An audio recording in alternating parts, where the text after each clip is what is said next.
নবী সাল্লাল্লাহু আলাইহি সাল্লাম বলেন, মান আতা ফিরাশা, যে ব্যক্তি বিছানায় আসার পর ওয়ানাওয়া ইয়াকুমু মিনাল লাইল, ওই ব্যক্তি নিয়ত করে আমি রাতের বেলায় জাগ্রত হব।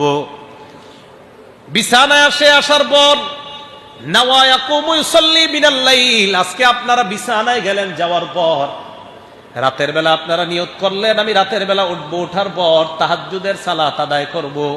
তাড়াতাড়ি আপনি বিছানায় গেলেন, যাওয়ার পর নিয়ত করলেন আমি তাহাজ্জুদের সালাত আদায় করার জন্য 3টা 3:30টায় উঠে যাব।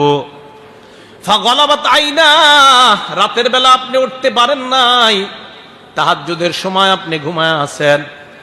নামা হাত্তা আসবাহা, ঘুমাইতে ঘুমাইতে ফজরের নামাজের সময় হয়ে গেছে, ঘুমাইতে ঘুমাইতে ফজরের নামাজ হয়ে গেছে। মুয়াজ্জিনের আজান দেওয়ার পর আপনার ঘুম ভেঙে যায়। ভালো করে শুনেন এই হাদিসটা। মুয়াজ্জিনের আজানের পর ঘুম ভাঙার পর আপনি চিন্তা করলেন, ইন্না লিল্লাহ, আমি না তাহাজ্জুদের নিয়ত করে ঘুমিয়েছিলাম। আল্লাহ নবী বলেন, কুতিবা লাকুম মা নাওয়া, যেই নিয়ত করে ঘুমিয়েছ তোমার আমল নামায় তাহাজ্জুদের সওয়াব লেখা হয়ে গেছে। প্রশ্ন হলো, হুজুর আমি যে ঘুমাইলাম কেন? আল্লাহ নবী কয়, কানাত নাওমুহু সাদাকাতান আলাইহি মিনাল্লাহি আযজা ওয়া জাল, এই যে রাতের বেলা তাহাজ্জুদের সময় ওঠার নিয়ত করার পরে উঠতে পারো নাই, ওই সময়ের ঘুমটা আল্লাহর পক্ষ থেকে তোমার জন্য হাদিয়া।